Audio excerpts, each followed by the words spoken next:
Ceann Comhairle. Taoiseach, I want to raise with you the sacking of Minister Barry Cowen. Many were left scratching their heads as to what had changed between 2 o'clock yesterday afternoon and 9 o'clock yesterday evening, when you moved very swiftly from fully backing your man to sacking him. And people are wondering, did you learn something new? Was there another twist in the tale, another piece of information? But actually, the truth is, Taoiseach, that you knew this whole sorry story from the very beginning, not like the rest of us who learned of it piecemeal. I want to ask you, did you share the full story, the full information with Leo Varadkar and Eamon Ryan on the 4th of July last, when you learned the full story, or did you feed it to them piecemeal? You had the full story and you failed to act. That's the truth, and that's the problem. You accepted an apology from then Minister Cowen, and we all believe, I believe, that his apology was absolutely genuine. But you also chose to stand by somebody challenging a Garda record, an account, and who had sought to avoid a Garda checkpoint, according to that account. You allowed him to give an incomplete statement to the Dáil, and you failed to act for a week until it all unravelled yesterday on the floor of the Dáil. I think this raises very serious questions about you as head of government, because it's only when your lack of judgment was exposed that you chose to act. And in a very short period, you went from backing Minister Cowen to sacking Minister Cowen. So, tá ceistena inis ditse mar ceanara an rialtas, le stig de tamil garhui tú ó Barry Cowen a chusanj, go dtí é a chur as a fuss they. So I have a series of questions for you, Taoiseach. Yesterday you said in the Dáil that you had seen the document, the pulse record, that morning, and you said, having seen it, all I can say is that it is not quite as it has been portrayed. So you actively moved to play down the content of the Garda pulse record. However, by 9 o'clock last night, you said that the issues in that same record were so serious and raised such fundamental questions that they had to be addressed, and that you had moved to sack Barry Cowen because he wouldn't deal with these issues before the Dáil. So this raises two questions. Did you mislead the Dáil yourself by playing down the content of that pulse record? Or what did you learn afterwards, after 2 o'clock yesterday afternoon? When you sacked Minister Cowen, you said that you had asked or instructed him to answer questions in the Dáil, legitimate, you said, and serious questions arising from the Garda pulse record. Yet only hours earlier, you actually voted against bringing Minister Cowen before the Dáil to do just that. You confirmed yesterday that you were made aware of the allegation of avoiding a Garda checkpoint and that you spoke to Deputy Cowen the weekend before last on this matter. That was prior to Deputy Cowen making what was to be a full statement to the Dáil, and you let that go. You allowed an incomplete statement to stand on the record of the Dáil. Now, Taoiseach, you've sacked Barry Cowen, it seems, for his failure or refusal to answer questions. I hope now you, as leader of government, head of government, will answer the questions that you need to clarify. Thank you. Taoiseach, please.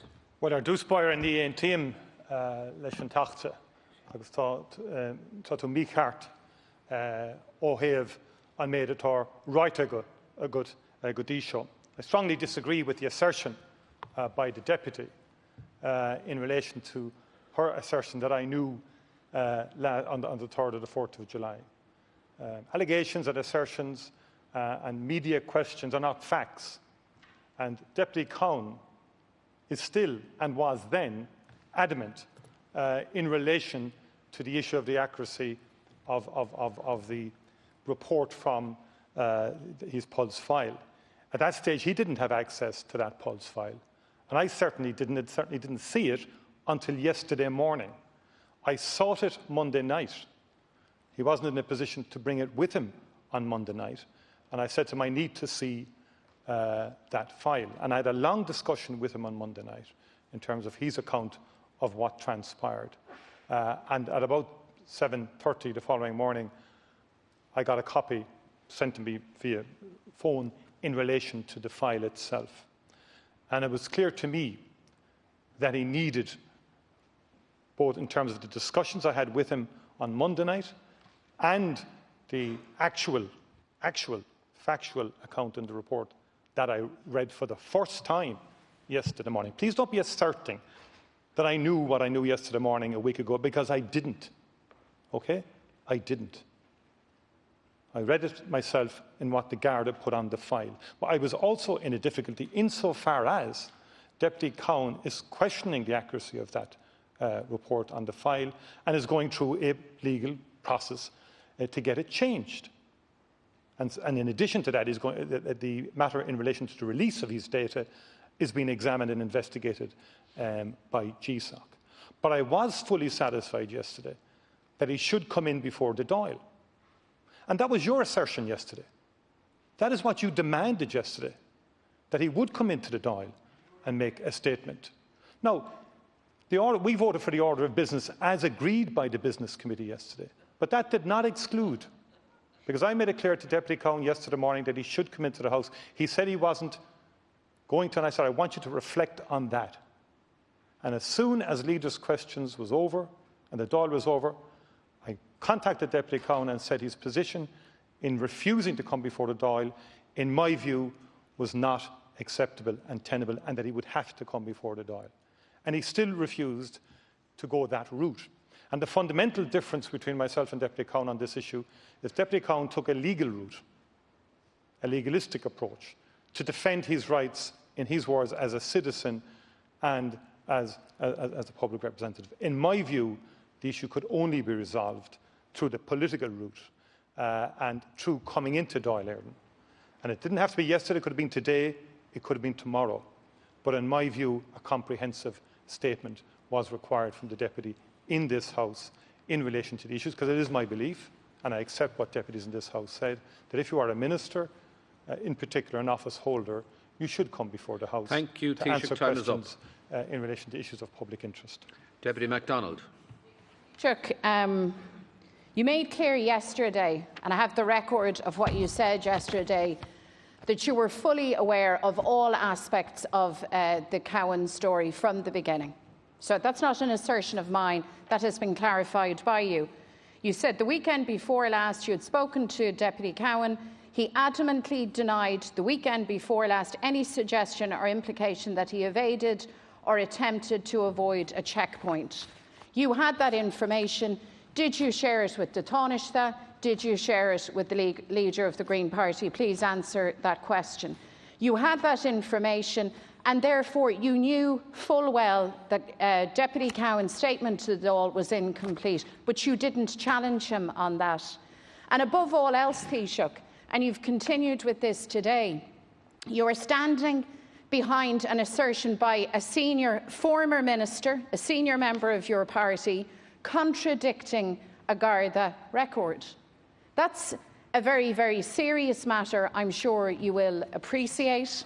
And I think it is unprecedented that the head of government would side with their party colleague as against the Garda record, and to use, the cover of legal processes to so do. So your judgment in all of this is very much in question, Taoiseach. You had the information. Did you share it with your partners in government? You had the information. You allowed your colleague to make an incomplete statement. And it was you who prevented, and your colleagues in government who prevented Deputy Cowen from coming yesterday or today or any other day to give an account of themselves and to answer what you concede are very legitimate questions. Again, you're making false assertions. No, I'm not standing by any assertion by Deputy Cowen in respect of the Garda's statement. Do you understand that? I'm not standing by the assertion in relation to the Garda record on the file. That's the point. I read the file yesterday. I spoke to Deputy Cowen the night before. There is a process in place. I don't want to prejudice it. But I have my own view on it. And I didn't have that perspective a week ago. Now, you need to understand that it's great to be making the assertions, And I'm deeply conscious that there's a family, and it's a very difficult day for the Cowen family and for Barry and his family. I have to put that on the record. But I've never said, in any shape or form, or never have I sought to undermine any Garda or to undermine the accuracy or the credibility of any Garda statement on the file. I only saw it for the first time yesterday morning, and I had a discussion with Deputy Cowen the evening before that, and I drew my own conclusions. And that is why I felt it needed a Dáil statement. I didn't prevent. No, look, again, look, Please, there was a tactical device to force a vote on the issue. The issue was on the order of business. I had come into the House after having asked Deputy Cowen to consider his position and reflect on his decision not to come into the House. In my view, he should have come into the House. I was giving him time and I was giving him space to reflect on that. In my view, he should have come into the House. And in the afternoon, when he still refused to respond to my request, my view that he should come into the House, I was left with no alternative then to seek the termination of his appointment. And we both disagreed in terms of the route that he wanted to go the legal route. That for me wasn't tenable in the context of being an office holder. Thank you. Deputy Alan Kelly, please.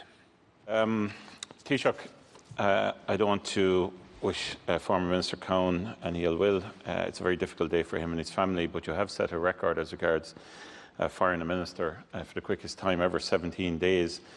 And listening to your contribution now and what you've said over the last week or two, it's quite confusing because not an awful lot has changed since July the 3rd, since the story broke, and your awareness of issues, in inverted commas, and don't mind the semantics, of issues surrounding what is in the public domain hasn't changed dramatically. What has changed is the political consequences you feel to yourself, I feel. And that is worrying. It is worrying. The information regarding what happened here and your awareness of this at some level hasn't changed. What has changed is your interpretation of this. So the executive summary is, as long as it politically wasn't going to cause a huge issue for you, then Minister Cowen could stay. But if it was, he couldn't.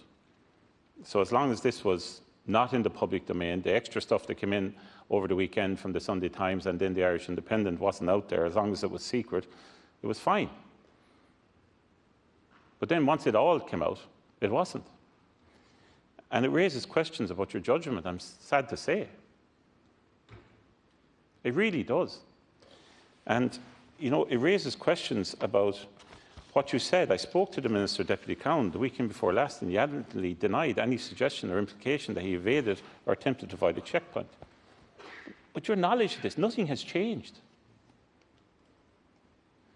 So I have a number of questions to follow on from in relation to how we got to this point. And some of them go deeper than yourself or former Minister Cowen in relation to the Department of Justice, in relation to the AGS. So they're the following. How did Minister Cowen receive the data from An Garda Síochána? You've referred to it as a Garda report or record. He refers to it as a pulse file. Which is it? This is a subject access request form. This is how you get information about yourself from An Garda Síochána. It usually takes, John Corley, between 1 and 3 months. So how was this information provided to then Minister Cowen? I know I respect the data protection issues here, but was it expedited for some reason? And how is that justified as a government minister? See, citizens don't get pulse files, Taoiseach. So it's really worrying about what information has been provided here, the process by which this information was provided to a government minister, the channels by which that was asked for, and how that was delivered. Because there are many people watching this from An Garda Síochána and their families who are wondering about this. So how was that information provided? And really, Taoiseach, we need to know if the information that has been provided included any details outside of raw personal data. So, for instance, are Gardaí named?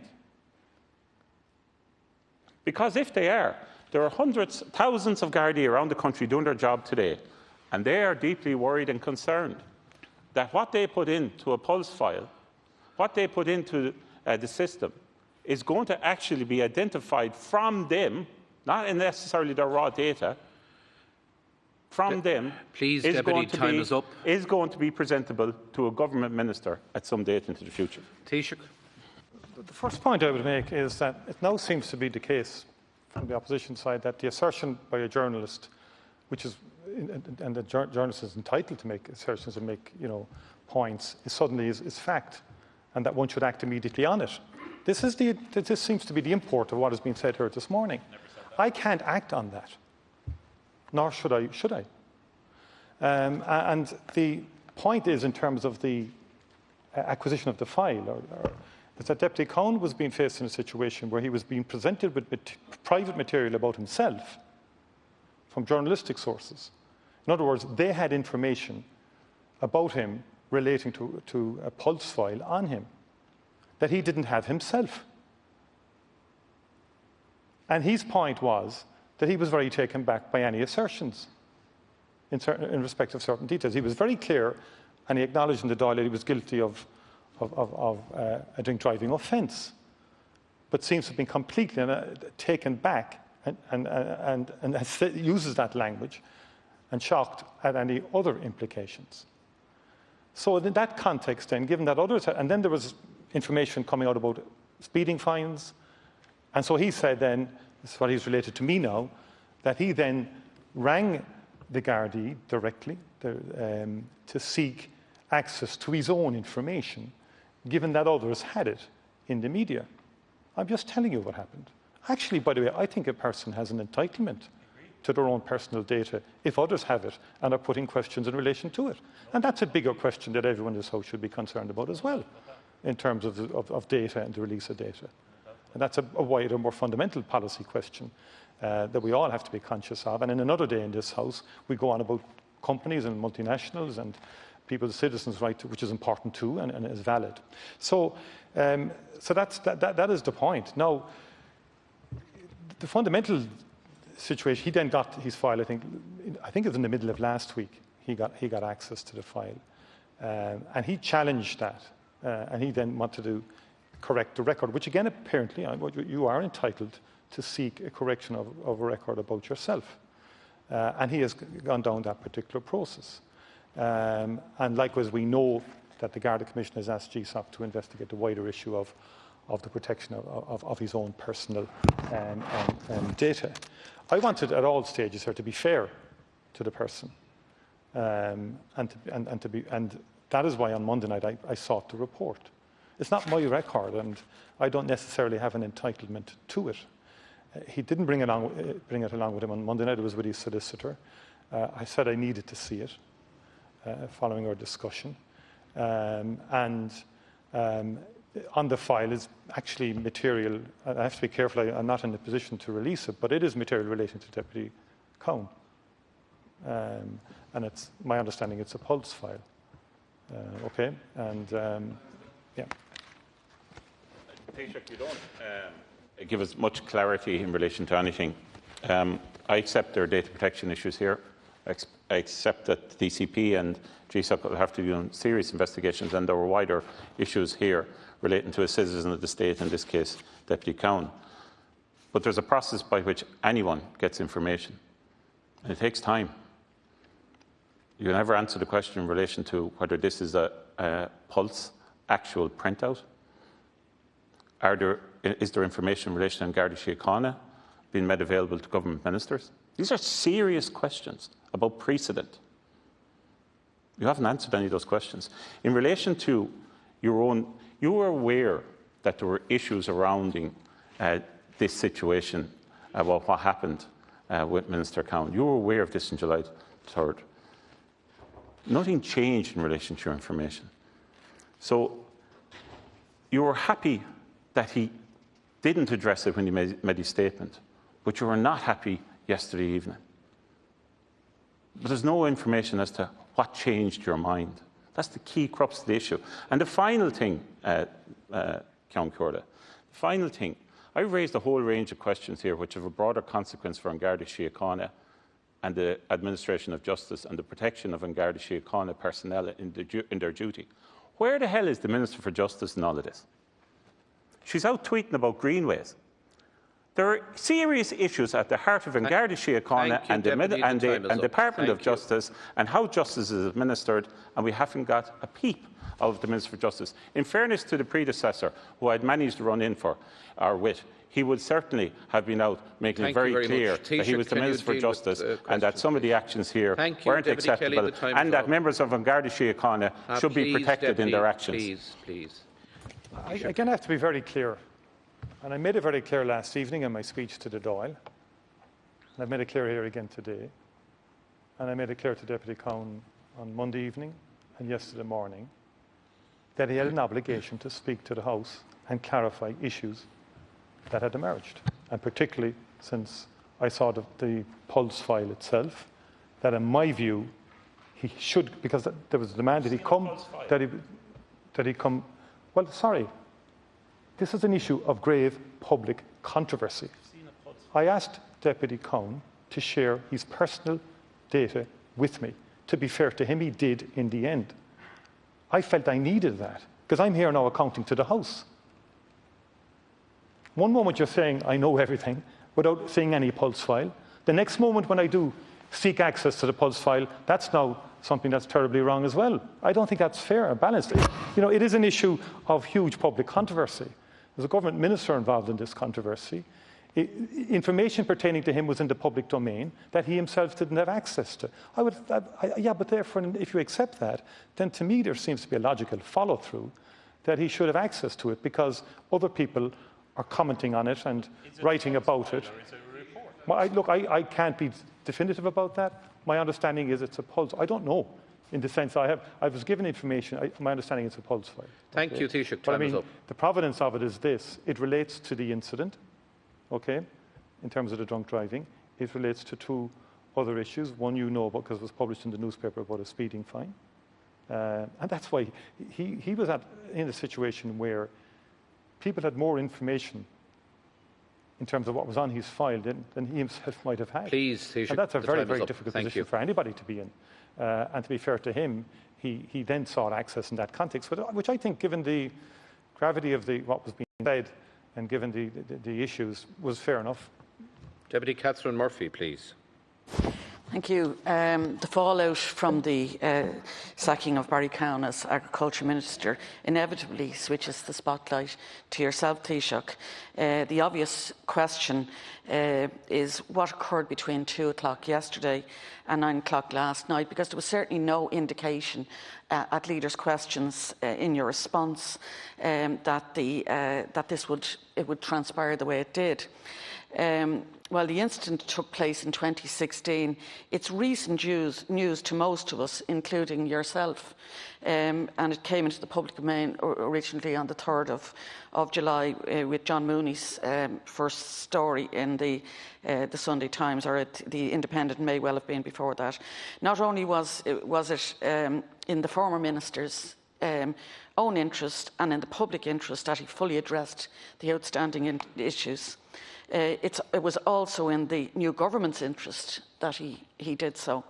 And there's no doubt that this has been a bad start for the new government at a time when the focus of attention should be on the risks from COVID, safely restarting our society and our economy, and building leadership and trust. It's early days, but it's difficult to know what to make of the new government that you lead. There's no doubt that people are busy, as our new Minister for Education has told us. But will that mean the schools will be reopened in September? The government is busy with the July stimulus, and hopefully that will be well targeted. Busy limiting voices in the opposition in the new Dáil arrangements. But it's an indication, it's the indecision around the flights into this country from areas where the virus is rapidly reproducing that is the biggest cause of public concern at the moment, particularly the United States. And quite frankly, it's been viewed with disbelief. I've heard several government ministers minimise the risk, telling us that just 250 people are coming into the country from the United States on a daily basis and some are self-isolating. Well, 250 a day is 2,500 over 10 days, and coming from the epicentre of where the virus is at the moment. Taoiseach, the people of the United States are free to choose whoever they wish to lead them. But we can all see how it's been handled in the United States, which is, as I say, the epidemic of the pandemic. And it's been the seriousness of it has been minimised there with tragic consequences. And we have to factor that in terms of the public's understanding of this. And that's why the United States is such a high-risk country. On several occasions, our people have been ahead of us on this issue, and they're ahead of us again, despite the huge marketing campaign from Ryanair in relation to cheap flights.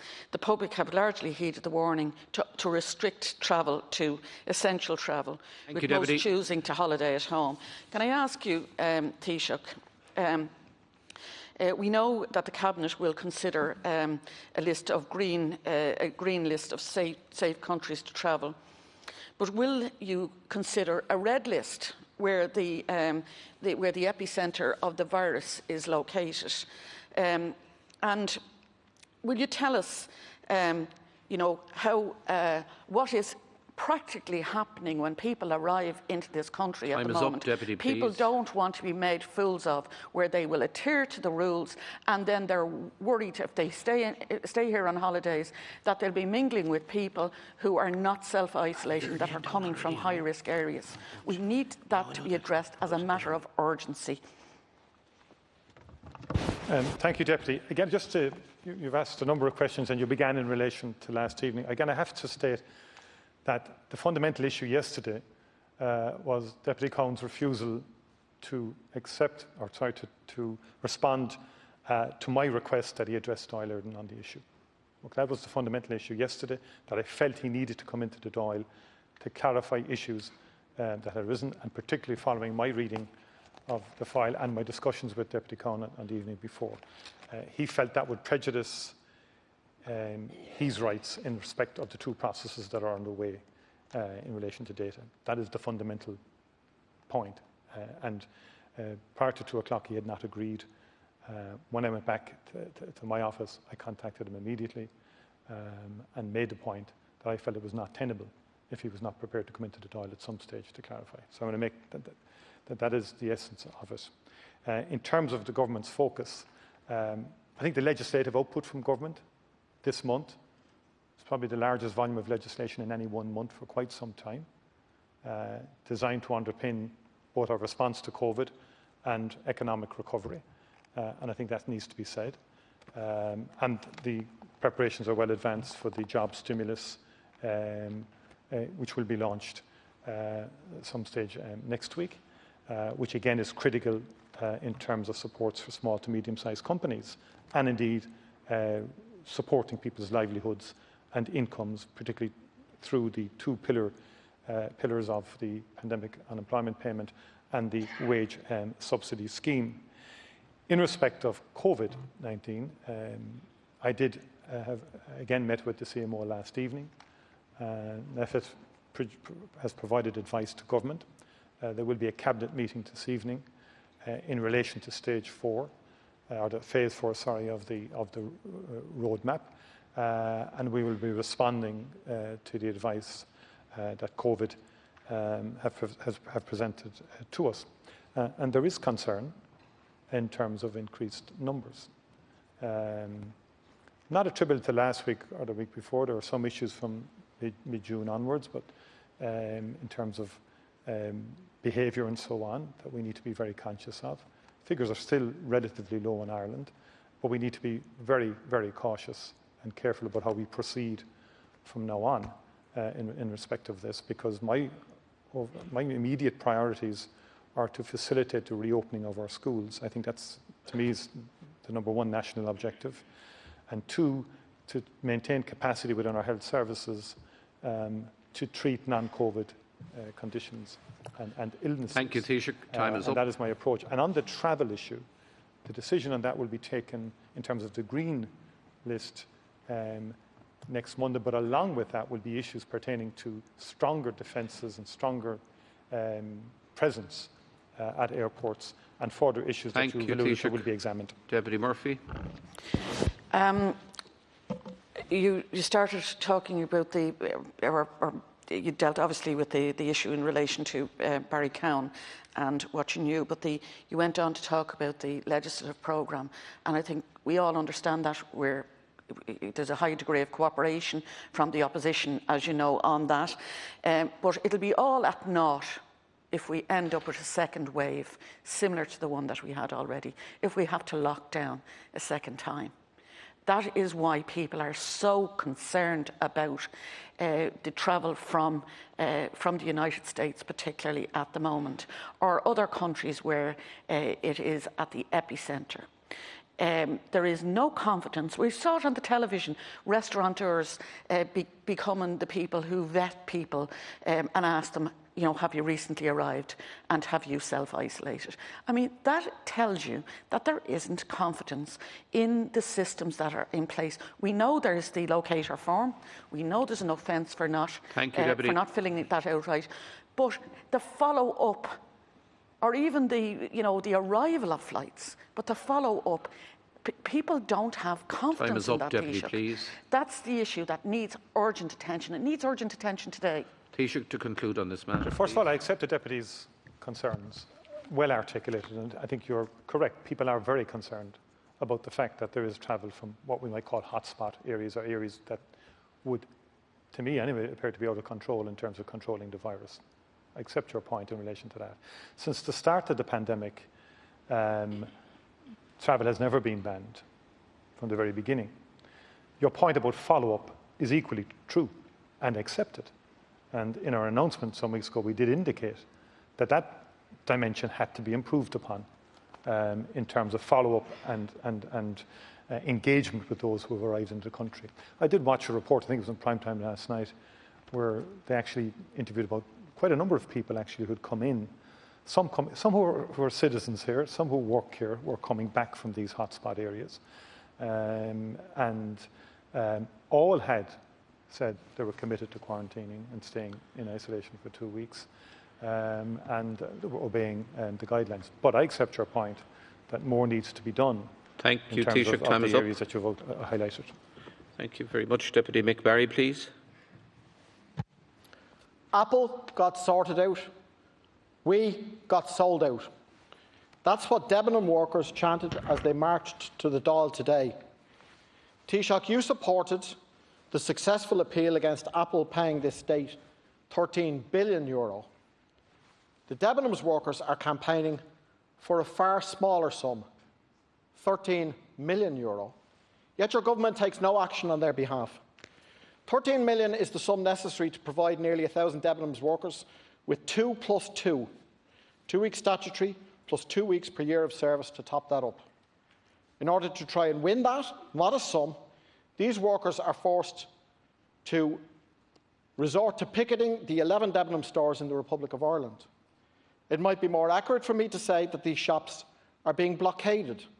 They are being picketed 24/7, round the clock, with a view to blocking any attempt to remove stock. The workers understand that liquidation law framed by your party and by Fine Gael leaves them way down the pecking order, and that they are very unlikely to have their redundancy pay topped up by the liquidator. As the dispute approaches its 100th day this Saturday, blockading the stock in the stores is the one bargaining chip left to these workers, and they intend to use it. Now, I've listened carefully to your comments on this issue over the last 8 days. You offer sympathy on the workers' plight. You downplay the possibility of workers receiving more than the statutory. You promise the possibility of law reform to improve workers' rights in liquidation situations, but only after a review and implicitly quite some time later in the lifetime of this government. Taoiseach, to be blunt, that is not going to cut it with these workers.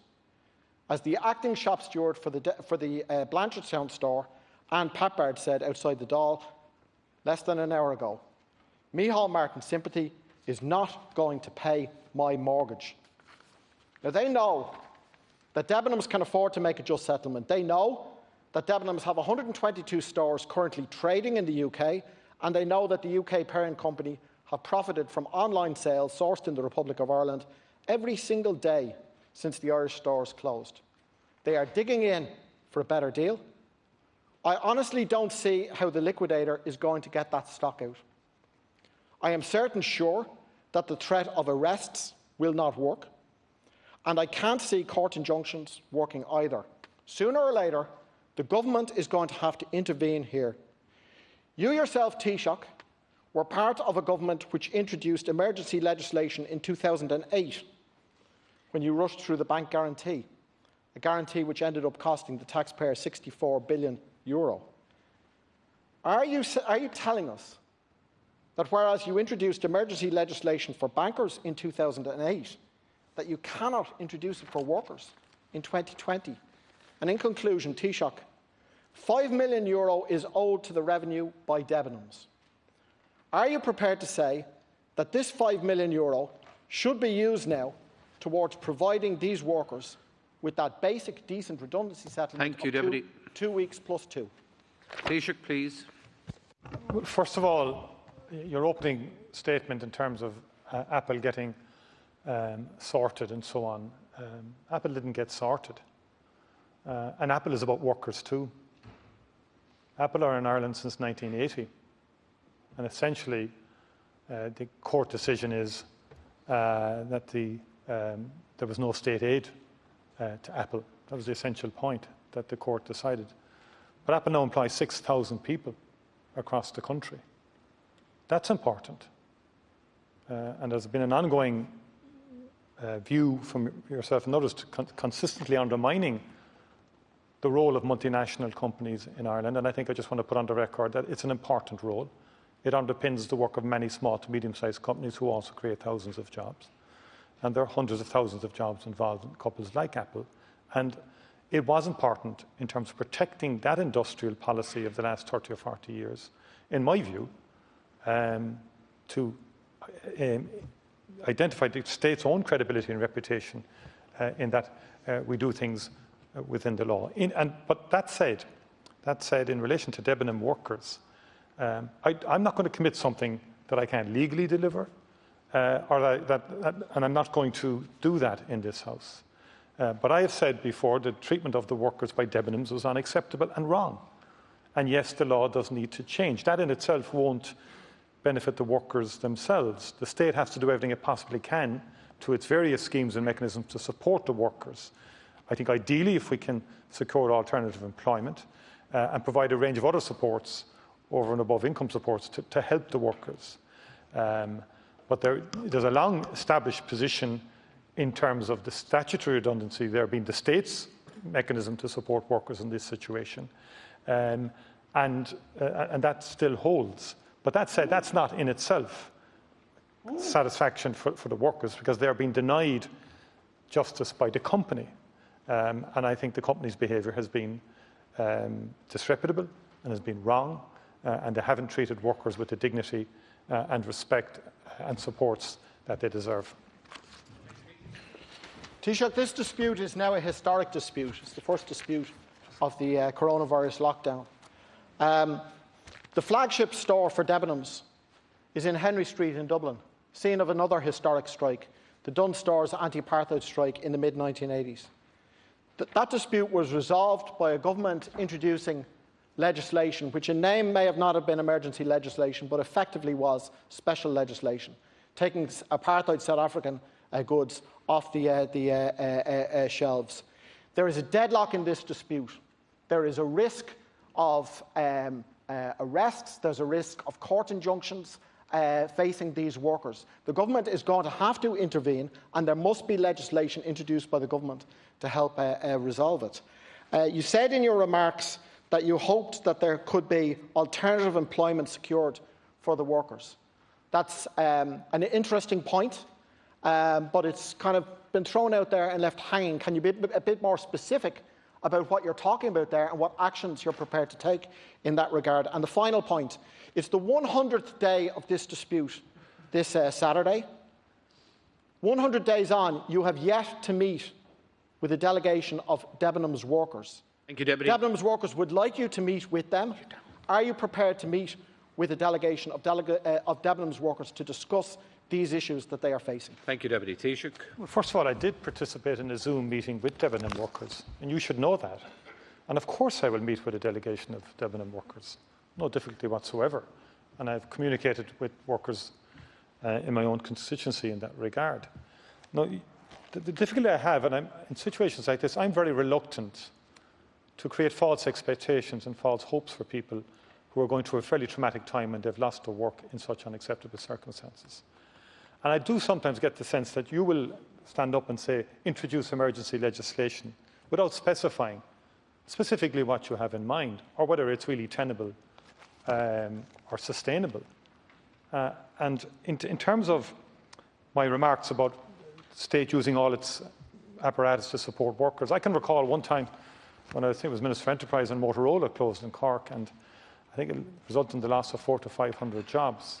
Now, we marshalled all the agencies from Enterprise Ireland to IDA to what was then FÁS to work with the workers collectively and individually to restart and get people jobs. And that was an interesting study in itself, because many new companies were born out of that experience. But it did take a fair degree of collaboration between state agencies working with the workers in that particular tech sector, and it did have good outcomes. Thank you, Taoiseach. In respect. So I'm always of a view that the state should work with those workers who have been made redundant to make sure that we can secure alternative employment and give whatever supports the state has available to it to help workers to either reskill, retrain or gain employment elsewhere. Thank you very much, Taoiseach. That concludes Leaders' Questions. We move now to item number A1, nomination of a Member of Government, and I call on the Taoiseach, Deputy Micheál Martin, to move the motion. Taoiseach. Thank you. I move that Dáil Éireann approves the nomination by the Taoiseach of Deputy Dara Calleary TD for appointment by the President to be a Member of the Government. Pursuant to Section 4.1 of the Ministries and Secretaries Amendment Act 1946, I propose to assign him to the Department of Agriculture, Food and Marine. In his short time as Government Whip, Minister Calleary has shown that he is very committed to not just reforming the Dáil. Sorry? What's he on about now? And also in terms of overseeing a very comprehensive legislative programme, which I referred to earlier, because, as I said, this legislative programme for the month of July is the busiest for 1 month in a long time, with the cooperation of other parties in the House, which I acknowledge, and most of that legislation underpinning economic recovery and dealing with the continued challenges of COVID-19. It is crucial for our country to have a strong, progressive, sustainable and resilient agri-food sector. It is one of the most important indigenous sectors, providing well over 170,000 jobs and accounting for 10% of Irish exports. The Government is very committed to supporting farmers and food businesses, which underpin towns and villages across the country.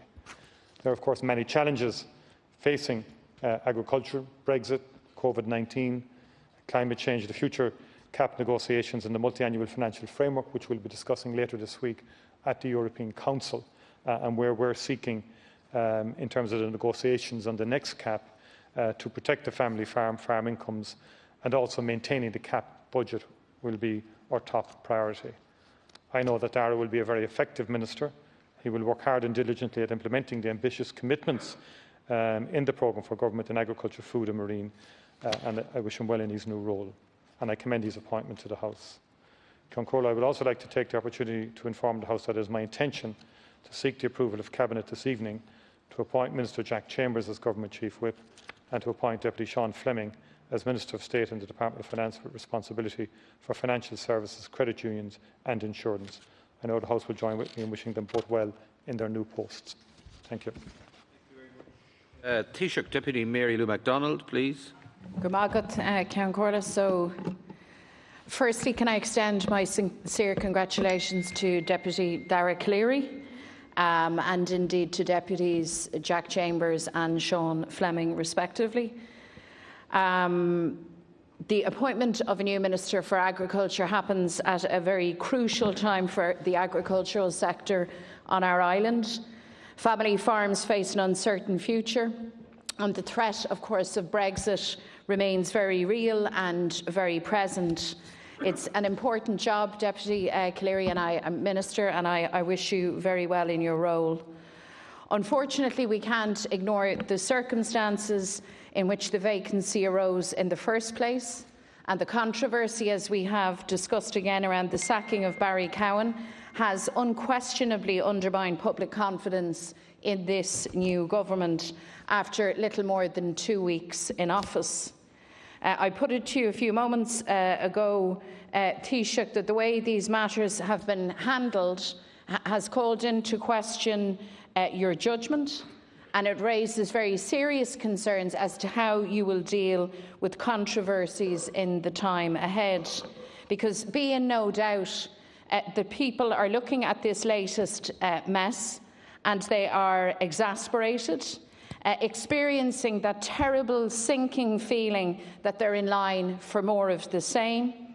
You've been at pains to say that Fianna Fáil has changed, but the message from this debacle is clear, that Fianna Fáil cannot be trusted to do the right thing, that good governance and the public interest always seem to come a very distant second to what is politically expedient. And you can't blame people, Ceann Comhairle, people for thinking that it's the same old Fianna Fáil dodging and being less than fulsome with their accounts to the Dáil and the people. So we should be here discussing how Ireland can recover from the COVID-19 crisis. We need to discuss solutions to housing. We need to discuss solutions to childcare. But unfortunately, because Fianna Fáil can't change and can't, it seems to me, actually take up the job of government seriously, we've been in here discussing a political controversy only a few short weeks after this new government came into being. And I regard that as a failure on your part as Taoiseach.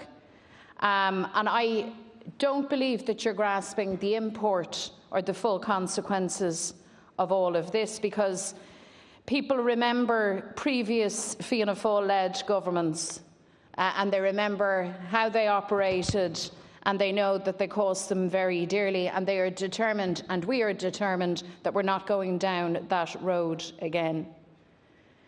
So, people deserve a whole lot better, Taoiseach, and let's remind ourselves that people voted for something better last February.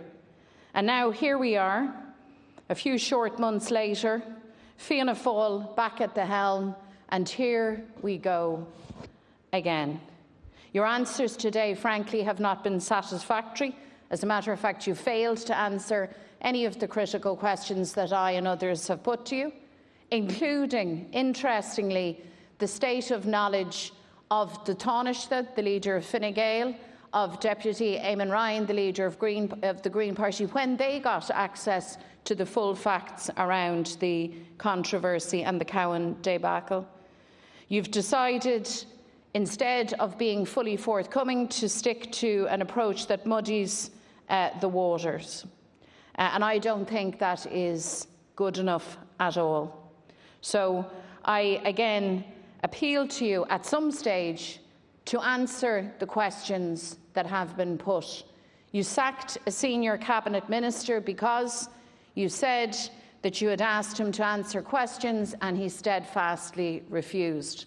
Well, irony of ironies, the Taoiseach who did the sacking is himself not prepared in a straightforward way to answer the questions that have been put to you about your actions and your decisions and your judgment. Thank you, Deputy MacDonald. Deputy Alan Kelly. Thank you, Ceann Comhairle.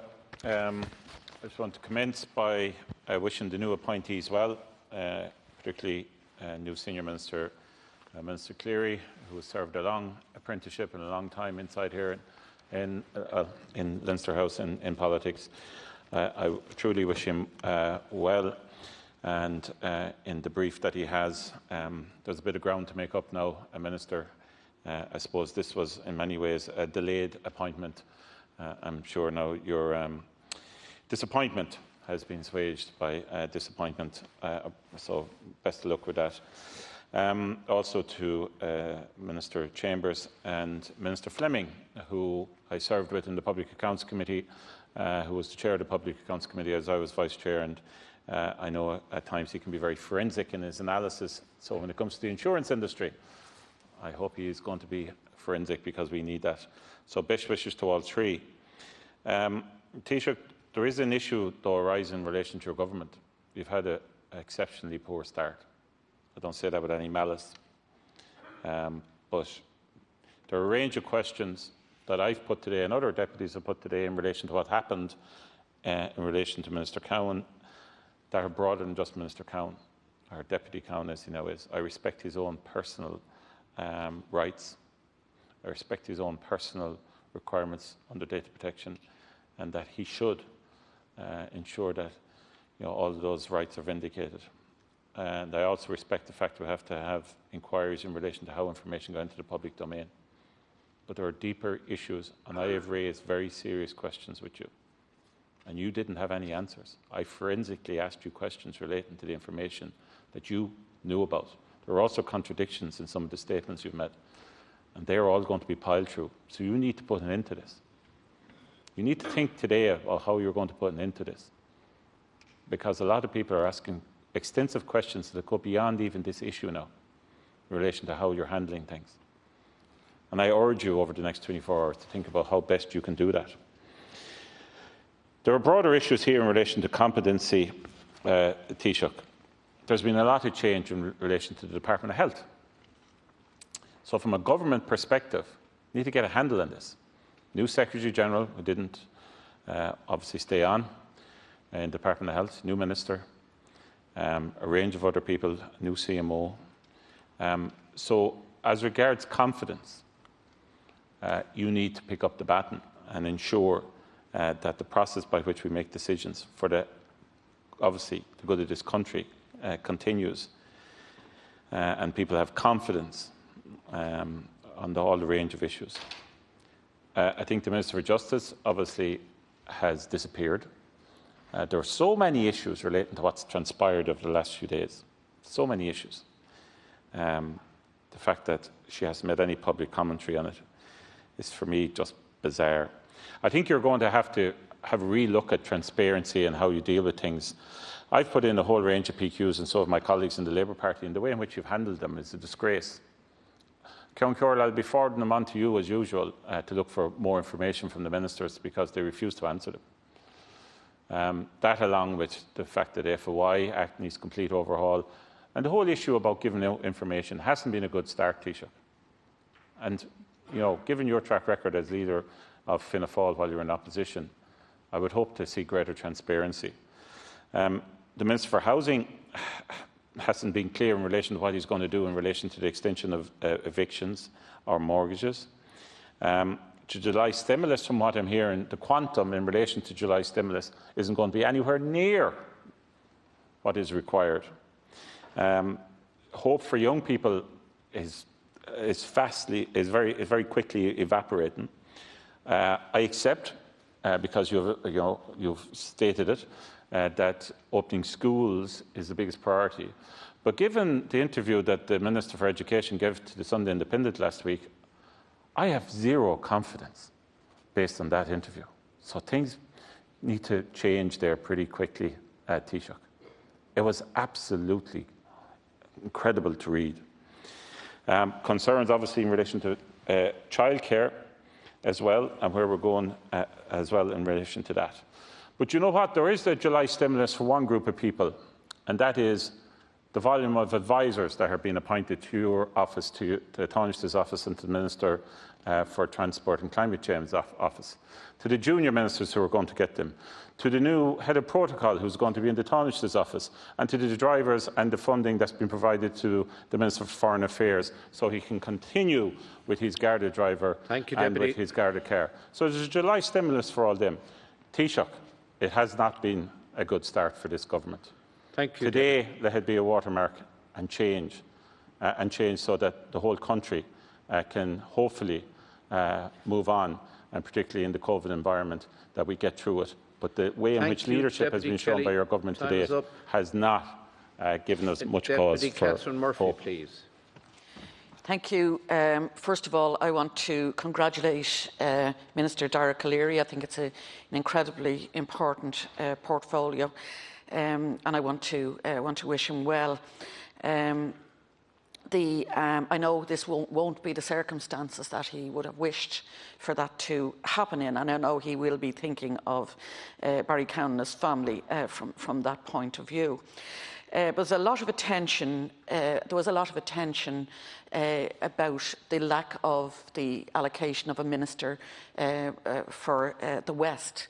But there is no such thing as a minister for the West. I accept that there's a region that feels very, very disenfranchised.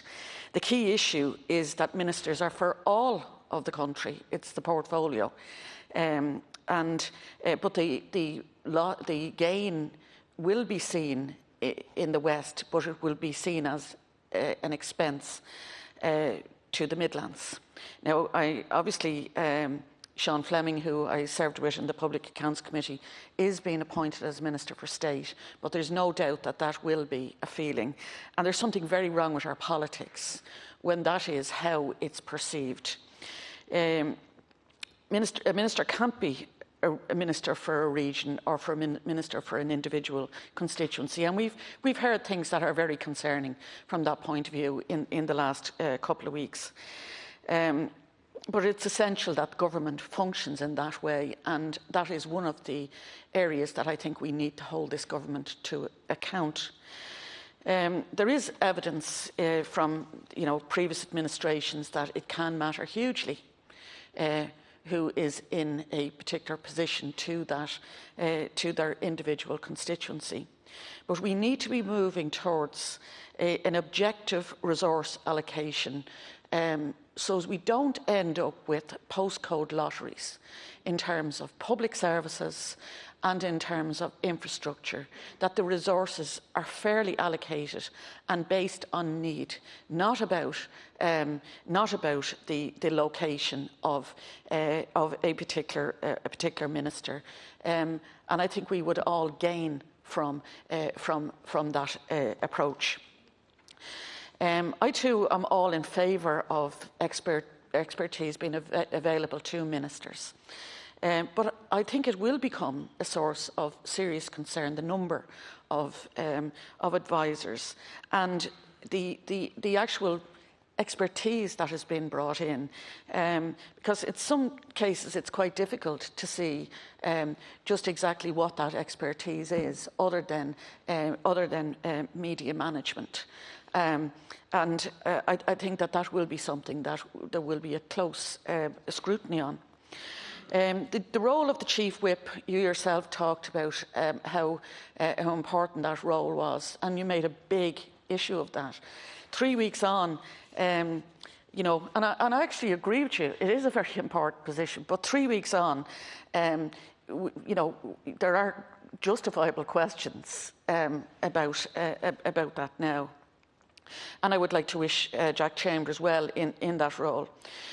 Government have a job to do, but so have the opposition. And indeed, within the framework document yourself and the Taoiseach produced, you acknowledged the role of the opposition. And I've got to say, I'm quite concerned about the majoritarianism that we're seeing happening in relation to the Dáil Reform Committee and the curtailment, particularly of some voices in the opposition. And I think that is something we should be very concerned about. It is not on for members of this Parliament not to be able to sit on committees and hold the government to account. That can't be the way that this proceeds. And I would hope that there would be a rethink in relation to the approach that has been forthcoming from that point of view, from some quarters, not all, some quarters. As I say, I think this is an important role, and And again, I'd like to wish Minister Derek O'Leary, Sean Fleming and Jack Chambers well. Deputy Murphy. Thanks, Ceann Deputy Corla. Paul Murphy. Taoiseach, this controversy is not over, in my opinion. You have sacked Barry Cowen to try to draw a line under it. You're spinning very furiously about what you knew in attempt to evade responsibility. But the essence of the matter is very clear and will come out. The Taoiseach colluded with Barry Cowen to keep vital information from the Dáil. They relied on legal threats to keep that vital information from the media. If it wasn't for the Sunday Times publishing the article, including the reference to the Garda report last Sunday, the Taoiseach would never have asked Barry Cowen to answer questions before the Dáil, and nobody would be any the wiser. Earlier today, the Taoiseach told the Dáil that if you were a minister, you should come before the House to answer questions of a public interest. But Taoiseach, your government voted twice, the 7th of July and yesterday, the 14th of July, to shield former Minister Cowen from facing those questions. You abused your majority to ensure that he would precisely not face questions, would come in and make a statement and then waltz out again without facing any questions whatsoever. You were backed in that by the Labour Party the first time around and by a number of independents both times. Ironically, the minister who now replaces Barry Cowen was then in his role as Chief Whip, playing the role of ensuring that the questions would not be asked. So your statement today that ministers should face questions and so on clearly is disingenuous. The Taoiseach relies very heavily on the fact that he didn't get a copy of the Garda report until Tuesday morning. But he did know of its existence on the 3rd of July. He was told about it by a journalist, and he knew that there was a reference in it to a serious incident about evading a Garda checkpoint. The Taoiseach tries to wriggle out of that by saying, well, that's a journalist is telling me, sure, I don't know what's in the report. But the point is he knew the significance of that at that time. And over the weekend of the 4th and 5th of July, he discussed with Barry Cowen, and as part of that discussion, it's clear from Barry Cowen's statement that he discussed this Garda report. The Taoiseach knew the significance of this report, but he discussed it, and together they agreed that when Barry Cowen made a statement to the Dáil on the 7th of July, that he would not tell the Dáil about it. That Barry Cowen would speak about having a full and frank disclosure, that he would speak about avoiding a damaging drip feed of information, and yet chose, with the agreement of the Taoiseach, not to put this vital information into the public domain. From the absence of the Taoiseach in the chamber and the repeated failure by the Taoiseach to answer point-blank questions about did he tell the Taoiseach and did he tell Minister Ryan, it seems extremely likely that he chose not to tell his coalition partners about it either. Isn't it the case, then, Taoiseach, that you were relying on legal threats to gag the media? That you agreed with Barry Cowen that he would not tell the Dáil, in making his full statement on the 7th of July, that he would not tell the Dáil about the existence of this Garda report and the reference to evading the checkpoint, because you and him at that point thought that the legal threats had done their job. You thought that the media wouldn't be publishing and therefore you'd be able to move on. If the Sunday Times hadn't published that story last Sunday, isn't it the case that you would not have asked Barry Cowen to answer questions in the Dáil and there would be no question of accountability? I think what we have in this absolute dumpster fire of, 2.5 weeks of a government is a clear display of the culture of Fianna Fáil. It's a party that is about power. It's not about ideology. The squabbling between different backbench TDs over who should get what junior ministerial job or senior ministerial job at a time when 1 in 4 people are unemployed. And then this consistent attempt to avoid accountability, which is continuing right now from the Taoiseach. It reminds people correctly of everything that Fianna Fáil is about, and it is tainting the Green Party correctly and tainting Fine Gael correctly as long as they stand beside you. Nocton, please. Thank you, Ceann Comhairle. On my own behalf and on behalf of the regional group of TDs, I want to congratulate Dara Calleary, Jack Chambers and Sean Fleming. And I know all three of them would not like to have been appointed in the manner in which they have been appointed, but I want to congratulate them nonetheless. Particularly, I want to congratulate Minister Dara Calleary on his accession to a full seat at the Cabinet table. Very few people have secured the opportunity to sit around the Cabinet table, and it is a great honour. It's both an honour and a huge responsibility, particularly at the current time where huge change is now needed. And I think Dara in particular will get the good wishes of every member of this House. I've enjoyed working with Dara over the last few weeks in facilitating the heavy legislative workload that is going through at the House at the moment. And I know that the skill set that he has developed since his election to Dáil Éireann of working with people will be a vital tool to him working in the Ministry of Agriculture, both here in Ireland and at Council of Ministers level, where he will really have to roll up his sleeves.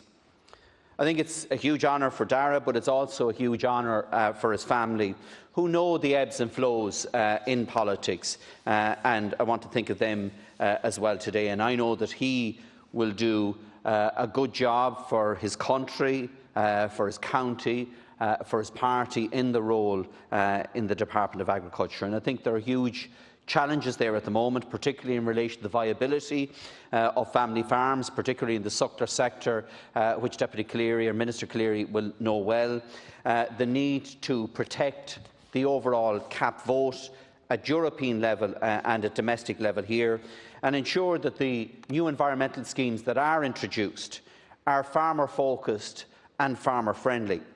And I believe from the Department of Agriculture now we've indications that we'll see a new farm retirement scheme, and I think that would be something that would be warmly welcomed because of the age profile in agriculture, particularly within the beef sector, and it is not a good age profile at the moment to drive the type of change that is now needed to sustain the viability of many family farms across this country.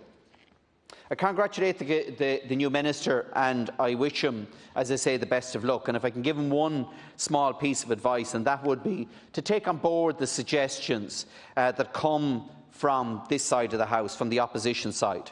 And I know that he will take those on board, because it shouldn't be about government and opposition. It should be about Parliament inputting in a constructive way to come forward with practical, implementable solutions for the challenges that we now faced in an economy and a society post-COVID-19. Just finally, Ceann Comhairle, can I say that I was shocked and personally saddened to hear the news last night that my neighbour Barry Cowen had been sacked by An Taoiseach. And I know this isn't an easy time for either Barry or his family, and I know that it is a very lonely place that he is at this present point in time.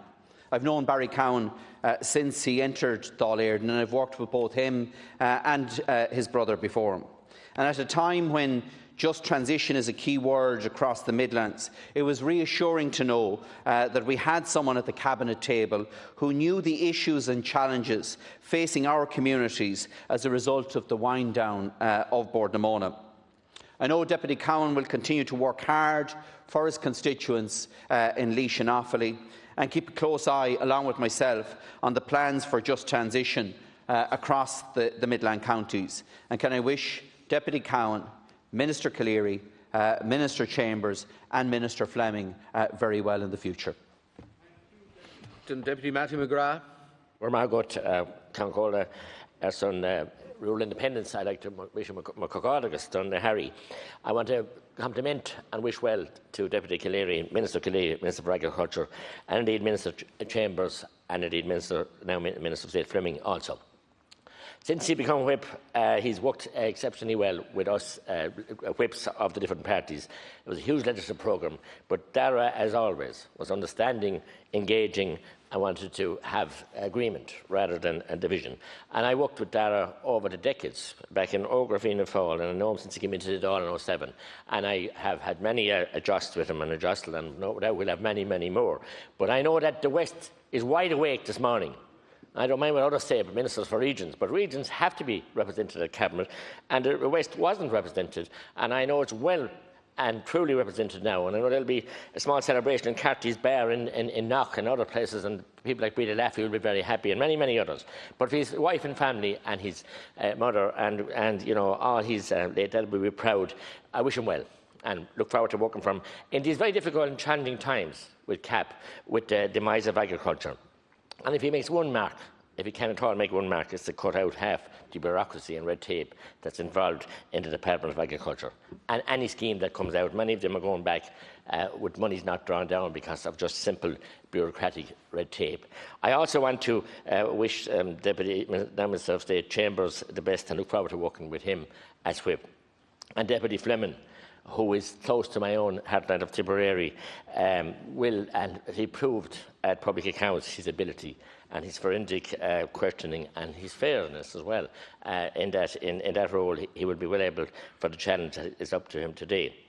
But it has been a sad time for Minister Cowen, and I want to now Deputy Cowen, and I want to wish him well, and his wife and his mum, and indeed his brother who's in recovery, and the Cowen family. I actually knew and had engagement with his late dad, Bear, when he was Minister for the Dogs at the time, what department, the Department of Agriculture. He was a junior there, and he often travelled to Clonmel to the Greyhound track and meetings and engaged with people as well. A long, proud history in service to politics. And I stood up yesterday. Yes, I did, because we had him before the Dáil last week. And I feel, and I see now, just got a text that the Garda have gone on to the Data Protection Commissioner to investigate the league. This is a very serious situation. That's why I supported not having a vote or another debate yesterday, having questions, because we have a huge legislative programme. A huge lot of work to do. We had him in last week, a profound apology for a crime that he committed, that he paid the price for and did the crime and did the time. So we're going to have this forensic examination. Will any of us that ever robbed an orchard, are we going to be hauled before the Oireachtas for statement to see what parties of the left, in the main, the grandstanding. And I resent the fact that yesterday, Count Cowan, I'll be writing to you, after I supported the vote, I opposed the vote, or opposed it, the leader, the now self-proclaimed leader of the opposition, she thinks that we'll all be silenced. Us, other opposition TDs, told me that it was the most untruthful statement I ever uttered. And when I went to consult with what was their issue, told me I was a Slevene. Imagine. And the journalists heard it. You mightn't have heard it on the record. I'll take no Slevene as a lesson from a party that have such a murky past and are still involved with that past and denying that they didn't want to be in government, but now they want to be total leaders of the opposition. None of us in the rural independents, regional independents, social democrats have any voice. This is the diktat of the unelected leader of Sinn Féin, appointed. I don't know of any democracy in Europe that has appointed leaders recently, but we've one in the north and in the south here in this country. So if she thinks that I'm a member under her wing now, that I'll bow and kowtow, it was a disgraceful rebuff. And if I said it, we'd have the Me Too brigade.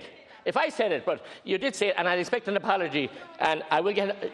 You did say, and you were heard. Can I have the chair, please? She has time to reply. The journalists heard it in the gallery. My colleague, Deputy Michael Collins, heard it. And if that's the kind of new politics, my goodness, is it the kneecapping going to be next? Or the threats? We lost 3 good councillors in Tipperary. Sinn Féin councillors were bullied out of the party in Tipperary. So I'll take no bullying from Deputy MacDonald or anybody else. I want to wish Barry Cowen and his family, and it's a tough time for him. I wish him all the best. And just to say that we in the Rural Independent Group will speak without fear or favour on issues that represent rural Ireland and our people, and we won't be downtrodden and we won't be bullied by Sinn Féin or anybody else who didn't want to go into government. But because they want our seats too in the front row in the Dáil, they want our speaking time, and they want to limit all other roles that smaller groups have. This is the new politics that they want. Back to the past. Thank you, Deputy McGrath. Have we Deputy Catherine Connolly, please? Bhuatlam Cogorja Cassia of Lesh an Ara Nua, an Derek Leary, agus ág freisin leis an mairt eile, agus guim gachracht oribh I bhfuil ról nua a chuann si iontas orm nar lua an Taoiseach nu rá tagartir be don ar a sóisireacht an Gaeltacht, agus a reisiríis níl tráchtar be ar an Gaeltacht I mlín cinúnach, maidir le ach na teanga gefacúla agus maidir le policy don na Hillón. So beidir go maith túnán soléirú a thuirtéir sin. I also I congratulate you in your new roles, and I can't let it go without saying the elevation of a further 3 wise men brings into sharp focus the long journey that we have to go to gender equality.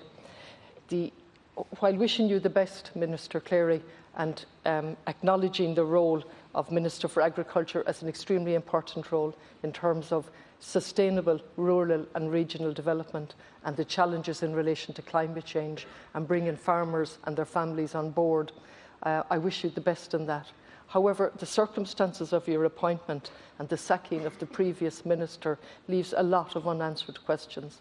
And Taoiseach, while I wish you the best, and I think you have a good heart behind it, I think you've handled this very badly. I think your own judgment has been brought into question in relation to this matter. Nobody in the opposition asked for a head on a plate. We didn't ask for a minister to be sacked. We asked for openness and accountability. And some of the opposition indeed voted against that.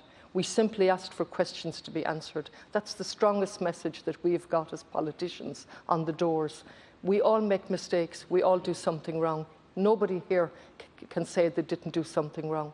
But there's an onus then to come in and explain, particularly in the circumstances that pertain here, where the guards, there's a release of a record, we don't know how it was released, we don't know which record, we don't know, was it a pulse record or was it something got under the data protection?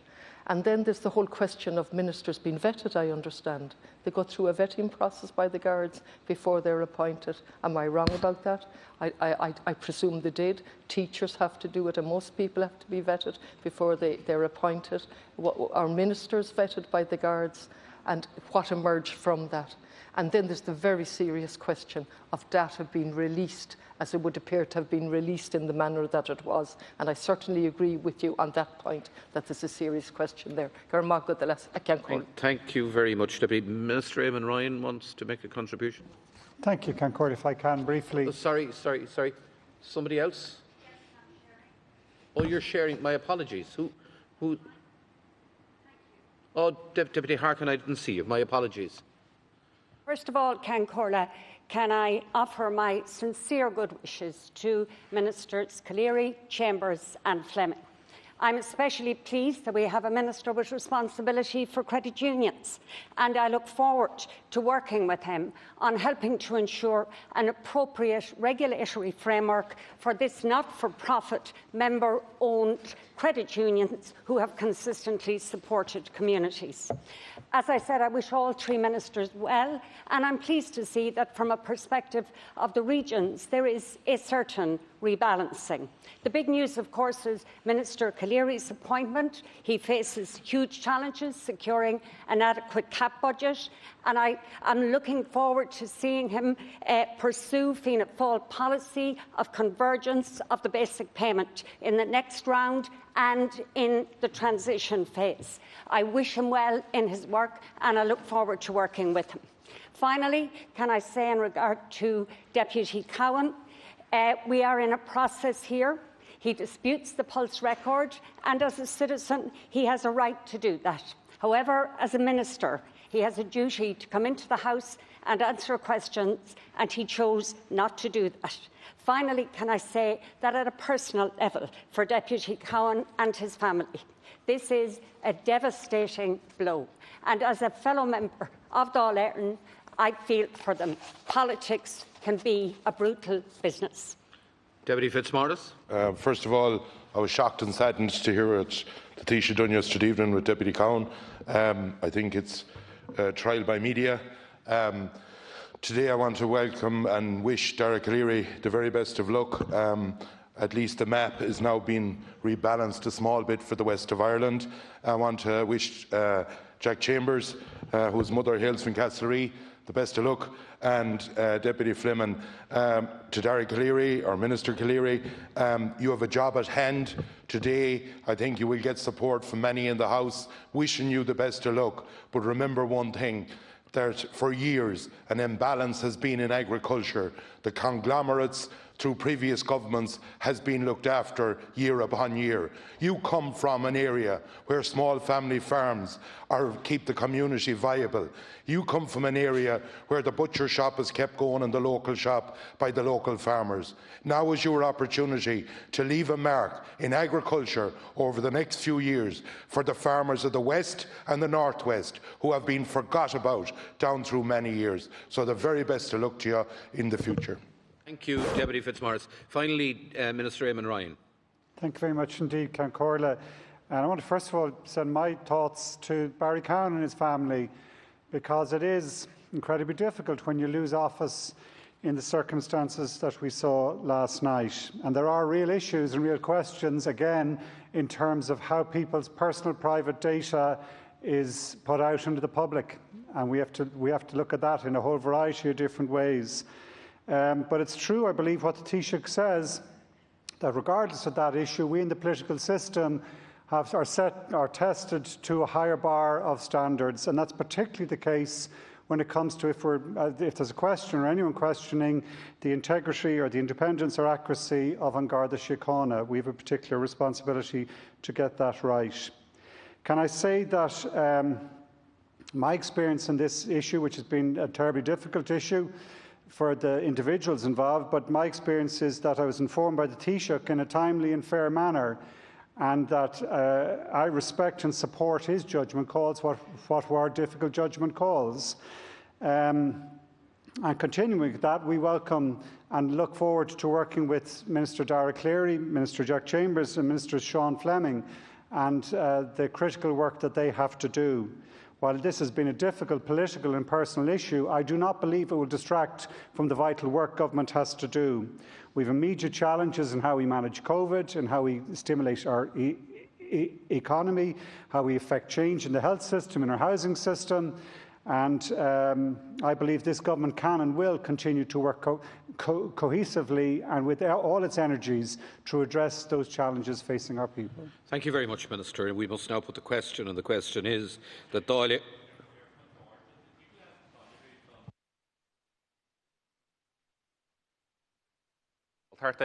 Can the Taoiseach clarify who is the Minister for State for the Gaeltacht?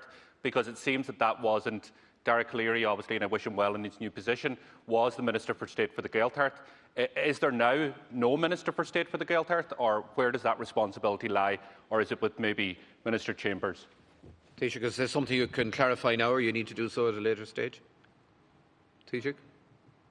Chambers assumes the position that Derek Cleary had. Minister Chambers. OK. Good.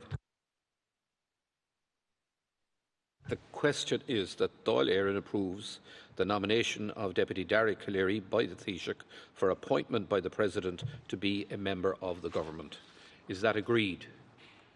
Agreed. Thank you. Not agreed. OK. Na teachta tar hefna tarisca sin abradís. Tá. Éine tá na gunne abradís níl. Stoilm gwilin ceistritse. I believe the question is carried. Question carried.